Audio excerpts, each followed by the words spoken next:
কিছু গল্প মনের কথা। আমি পাপড়ি, সাথে আপনারা সবাই কেমন আছেন? আজ আর সকাল 7টা নয়, একদম ভোর 4:45টায় দুজনে উঠে আগে চাটা বসিয়েছি। সুমিতের স্নান হয়ে গেছে, আজকে হাতে সময় একদম কম, তাই এই ইনস্ট্যান্ট গ্রিন পিস পরোটাটা কেনা হয়েছে। খুলে দেখলাম বেশ ভালো খেতে, আটার পরোটা, তেলের পরিমাণটাও বেশ কম, ভেতরে আবার মটরশুঁটির পুর আর একটা সুন্দর মশলার গন্ধ। তো এত সকাল সকাল খেয়ে দিয়ে যাচ্ছিটা কোথায়? যাচ্ছি আজকে আমরা ভিয়েতনাম।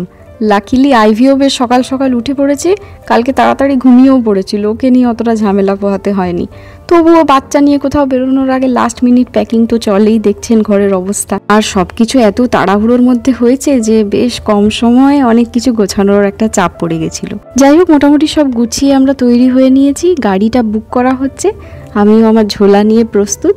চলুন এবার নিচে যাই। সকাল এখন প্রায় ওই 7:30 পৌনে 8টা মতন বাজে। ফ্লাইট আছে আমাদের 11টায়, মিনিমাম 3 ঘন্টা আগে চেকিং করতে হয়। সুমিত অনলাইনে চেকিং করে নিয়েছে, তাই মোটামুটি 9টার মধ্যে ঢুকলেই হবে। এটাকে কিন্তু আমাদের ঠিক হলিডে ট্রিপ বলা যায় না, এটা আমরা যাচ্ছি মেনলি ইয়োগা রিট্রিট হিসেবে, সুমিতের কোম্পানিরই জন্য। ও মেনলি কাজে যাচ্ছে, কিন্তু যেহেতু আমরা দুজন ফ্রি রয়েছি তাই ভাবলাম যে আমরা আর বেকার ঘরে থেকে কি করব, ওর সাথে তাহলে চলে যাই। যদিও বেশি একটা ভিয়েতনামের যে জায়গাটা যাচ্ছি পুরো জায়গাটা এক্সপ্লোর করা হবে না, কারণ ম্যাক্সিমাম টাইমেই সুমিতের ক্লাস থাকবে। কিন্তু আমার আর আইভির জন্য কিন্তু একদম হলিডে, আর আমার জন্য তো একদম একটা স্ট্রেস ফ্রি ট্যুর হতে চলেছে। আই হোপ বেশ কিছুদিনের জন্য স্ট্রেসফুল ওয়ার্ক লাইফ থেকে 100% ছুটি নিয়ে কাছাকাছি বা দূরে কোথাও শান্ত নিরিবিলি জায়গায় রেগুলার যোগা, খাওয়া দাওয়া আর হালকা একটু ঘোরাফেরাই হচ্ছে যোগা রিট্রিট, যেখানে মেন ফোকাস থাকবে যোগা ক্লাস বা যোগা প্র্যাকটিস। কিন্তু আমি তো আইভিকে নিয়ে যোগা সেরকম করতে পারবো না, অ্যাটেন্ড করতেই পারবো না ক্লাস, তো আমার জন্য এটা একদম হলিডে। কিন্তু সুমিত যেহেতু এখানে টিচার হিসেবে যাচ্ছে ওর মেম্বার্সদের নিয়ে, তো সুমিত মেনলি ওই ক্লাসই করাবে আর কি, আর তার সাথে যেটুকু শিডিউলড অনুযায়ী ঘোরাফেরা বা খাওয়া দাওয়া আছে সেইগুলো তো থাকছেই।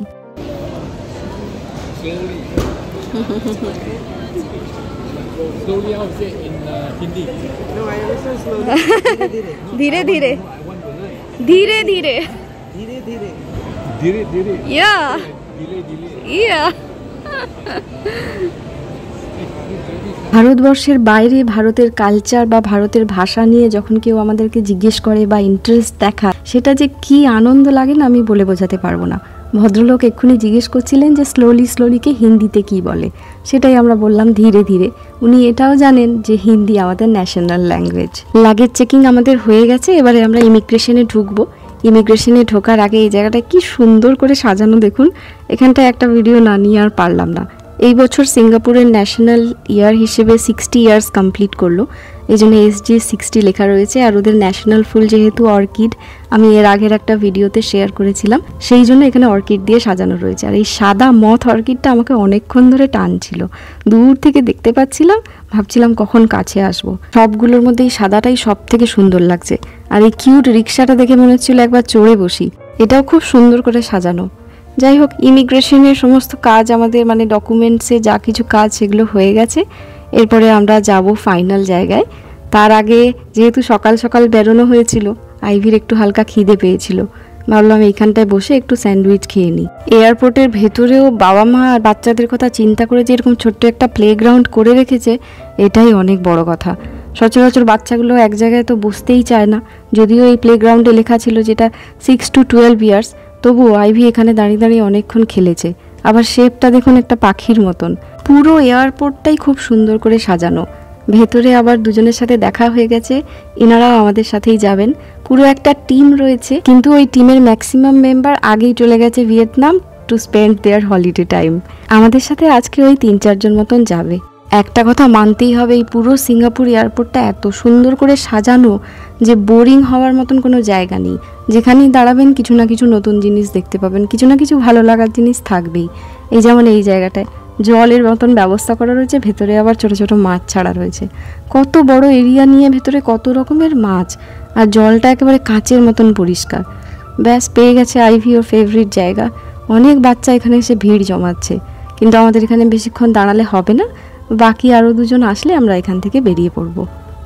আইভিকে নিয়ে বেড়াতে যাওয়া এটা আমার দ্বিতীয় টাইম। এর আগে একবার ও যখন 8 মাসের ছিল সেই সময় বালি গেছিলাম, কিন্তু সেই এক্সপিরিয়েন্সটা বড়ই ভয়াবহ ছিল।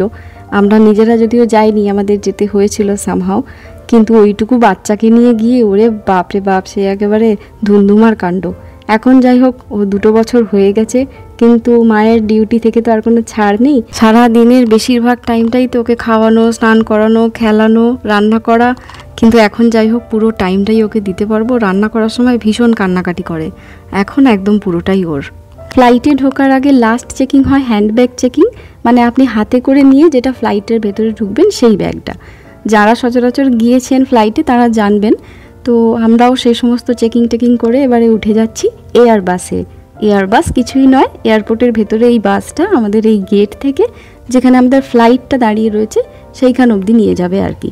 বাইরের যে এরিয়াটা দেখতে পাচ্ছেন এটা তো রানওয়ে এরিয়া, এখানে সব ফ্লাইটগুলো দাঁড়িয়ে আছে, এখানে তো আর কেউ হেঁটে যাবে না, তাই জন্য ওদের বাস আছে। ব্যাস উঠে পড়েছি। আর আইভিও বাসের ভেতরেই ঘুমিয়ে গেছে, সেই কোন ভোরবেলায় উঠেছে, খাওয়া দাওয়াও করে নিয়েছে, তো ওই জন্য আর পারেনি। ওর কপালে টিপটা দেখছেন, এটা 2-3 দিন আগেকার টিপ, কপালে টিপ দিয়েছিল, ব্যাস ওটা আর তোলেনি, ওই রকমই রয়ে গেছে। আমার কোলে ছিল বলে জানেন তো, ওকে কোলে নিয়েই বসেছিলাম, কিন্তু কেবিন ক্রিউ যারা আছেন তারা এসে বললেন যে না, যেহেতু ওর 2 বছর হয়ে গেছে, ওর জন্য একটা সিটও বরাদ্দ রয়েছে, তাই মাস্ট বি আমাকে ওকে এইভাবে করে কোলে শোয়াতে হবে। এই এক্সপিরিয়েন্সটা আমার এবার প্রথমবার হলো। বাইরে না বেরোলে কিন্তু কত কিছুই জানা হয় না, তাই না? বাইরে বেরোতে হবে, অনেক রকম প্রবলেমেরও সম্মুখীন হতে হয়, কিন্তু তাতে কি অনেক রকম এক্সপিরিয়েন্সও গেন হয়, সেটা দিয়ে আবার পরের বারের কাজটা হয়ে যায়। ফ্লাইট আমাদের টেক অফ করে গেছে, উড়োজাহাজ উড়ান দিয়েছে ভিয়েতনামের উদ্দেশ্যে। মাত্র 1 ঘন্টা 45 মিনিট পরে ল্যান্ড করবে ভিয়েতনামের ছোট্ট একটা দ্বীপে। দুগ্গা দুগ্গা বলে এবারে সেফলি পৌঁছে যাই। আজকের ভিডিওটাও এখানেই শেষ করছি। তাই ভিডিওটা শেষ হলেও আমাদের জার্নি কিন্তু আজকেই শুরু। পরের ভিডিওতে অবশ্যই সেই দ্বীপের গল্প আর সেখানকার খাওয়া দাওয়া, কালচার সব কিছু নিয়ে থাকবো আমি। আজকের ভিডিওটা কেমন লাগলো আমাকে কমেন্টসে অবশ্যই জানাবেন। ভালো লাগলে একটা লাইক, পারলে শেয়ার করবেন। সবাই ভালো থাকুন, দেখা হচ্ছে খুব তাড়াতাড়ি নতুন একটা ভিডিওতে, অন্য কোনো পথে, অন্য রকম স্বাদে। আজ আসি।